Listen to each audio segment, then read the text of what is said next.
Ya, selamat malam, selamat pagi, siang, sore, malam. Waduh, selamat malam teman-teman semua yang sedang menonton video ini atau mungkin bapak-bapak dosen. Ya, selamat malam. Eh, di sini saya akan di sini saya akan sedikit bercerita atau bercerita, kita anggap cerita saja ya. Saya akan bercerita tentang hasil coba-coba saya tentang ini implementasi K-means algorithm. Dengan ini implementasinya dalam bentuk segmentasi pengunjung mall atau mall customer segmentation. Sebelumnya, perkenalan dulu, nama saya Timothy Caleb dari uh, Teknik Informatika, Fakultas Ilmu Komputer, Universitas Katolik Sugio Pranoto. NIM saya 18K10040. Di sini saya membuat video ini juga untuk tujuan mengerjakan salah satu mata kuliah ujian akhir semester saya. Begitu. Sebelum saya mulai cerita-cerita, sharing pengalaman tentang percobaan saya ini, saya akan menceritakan sedikit apa itu K-means clustering ya. K-means adalah salah satu metode penganalisaan data atau metode data mining yang melakukan proses permodelan yang unsupervised dan merupakan salah satu metode yang melakukan pengelompokan data dengan sistem partisi. Begitu. Kemudian sebelum kita masuk ke coding, biasanya kan kalau orang komputer langsung apa-apa coding. Nah, sebelumnya saya akan menceritakan dulu atau menjelaskan dulu data input saya. Jadi data input saya yang tadi saya katakan, data input saya ini, mohon maaf, data input saya ini menggunakan CSV formatnya, ada di Excel, tapi supaya lebih enak dilihat saya tampilkan seperti ini ya teman-teman.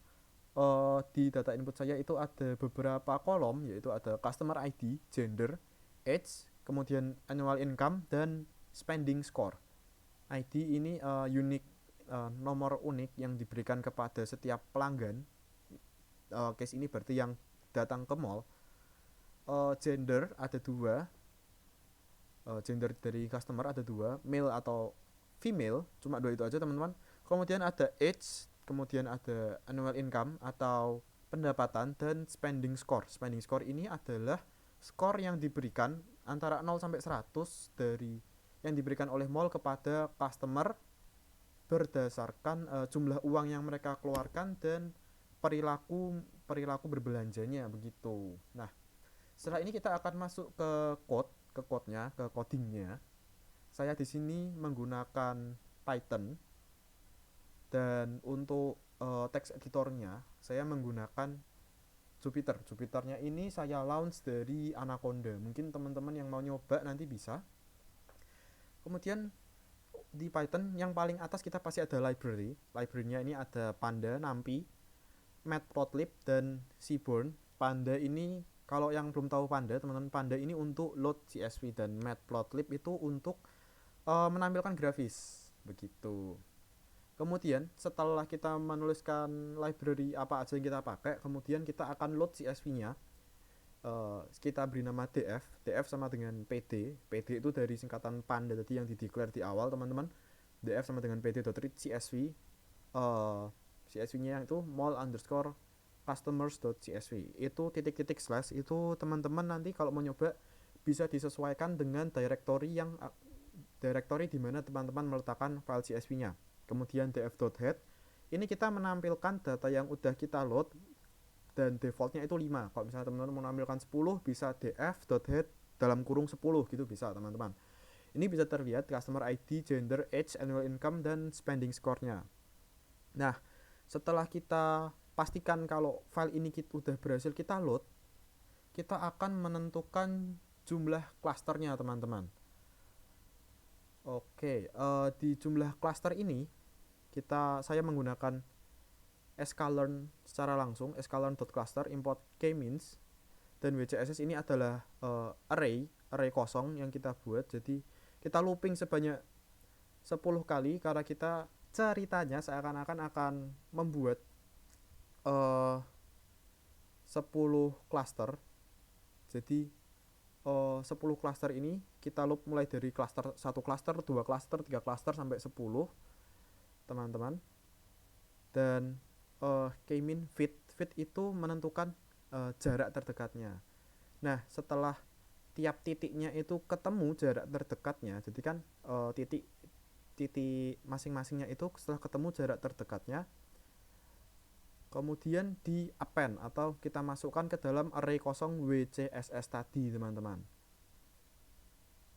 Nah, yang dimasukkan itu adalah k-means.inertia. Inersia itu apa?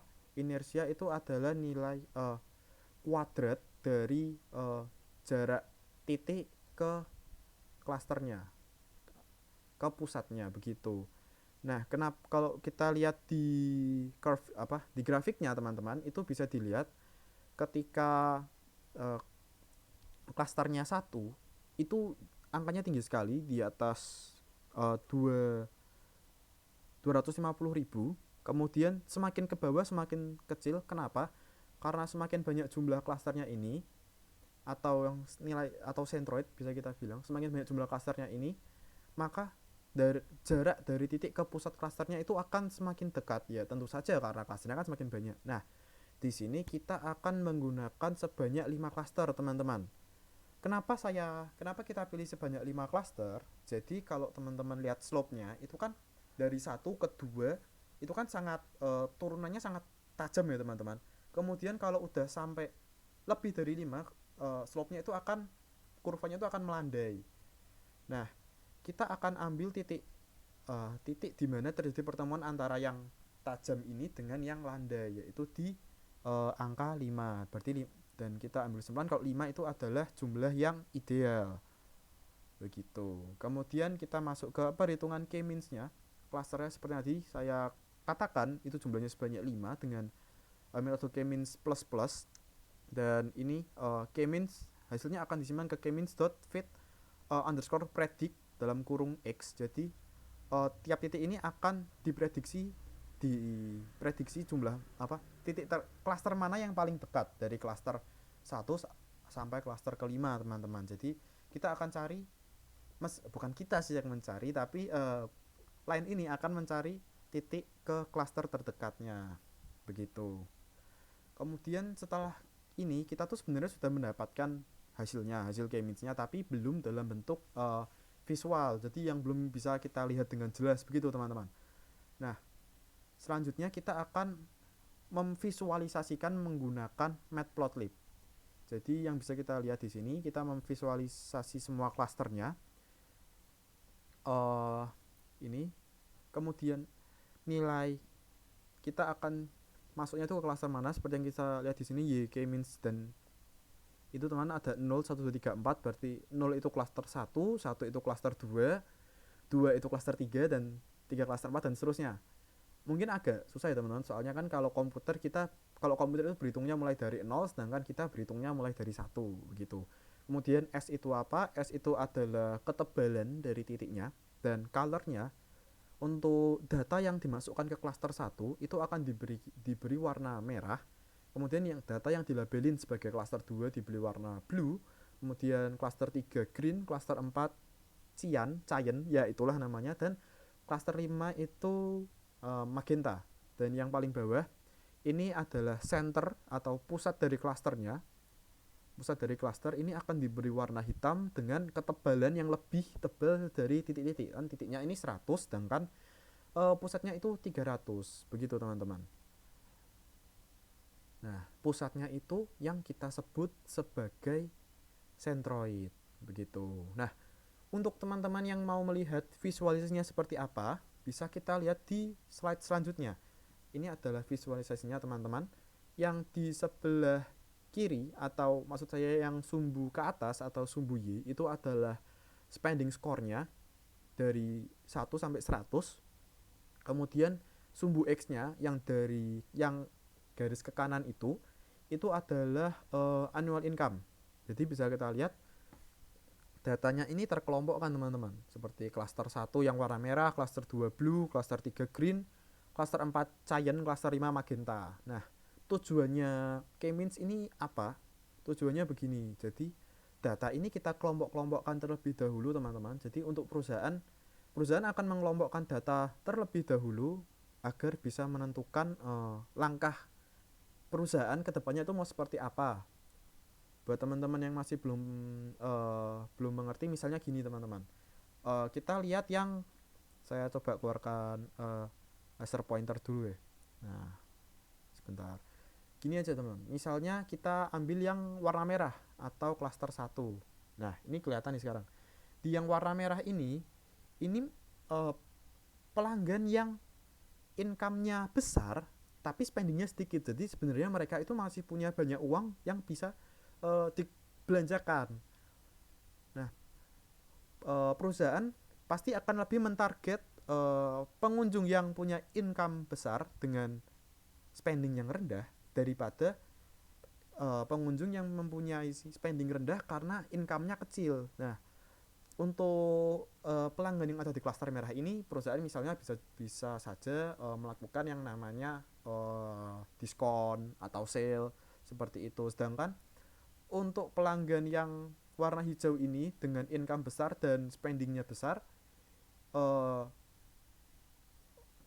fokus perusahaan tidak akan masuk, tidak akan sangat besar ke yang kelompok warna hijau ini karena mereka spendingnya sudah banyak begitu. Itu contoh salah satu fungsi dari algoritma K-means ini atau pengelompokan data. Begitu teman-teman. Jadi untuk teman-teman yang masih belum paham mungkin nanti bisa mencoba sendiri, mencari-cari lagi. Saya juga masih belajar dan banyak mencari di googling. Kemudian source code-nya saya dapatkan dari kaggle.com. Kemudian ada juga towards data science dan lain-lain. Mungkin sebelum saya tutup, saya akan memperlihatkan nih teman-teman hash codingnya yang saya buka di Jupyter seperti yang saat ini. Ini adalah directory CSV-nya. Kemudian ini yang membuat curve tadi ini teman-teman. Jadi yang sebelah kiri ini namanya inersia, yang sebelah kanan ini jumlah centroidnya. Oh ya, mungkin maaf saya agak kelompatan nanti ya, saya lupa menjelaskan inersia itu apa. Inersia itu adalah kuadrat dari jarak titik ke centroid atau ke pusat cluster begitu teman-teman. Semakin semakin sedikit centroidnya maka otomatis jaraknya semakin jauh begitu. Kemudian ini kita predik yang saya jelaskan tadi sebagai rumus K-means-nya, kita predik supaya mereka masuk ke cluster yang dekat atau dari titik ke centroid yang paling dekat. Kemudian kita visualisasikan hasilnya seperti ini teman-teman. Ya mungkin teman-teman yang masih ingin mencoba bisa mencoba lagi, bisa mencoba. Dataset juga sangat banyak di internet. Dan mungkin itu saja sedikit penjelasan dari saya. Mohon maaf apabila ada salah-salah kata dan terima kasih.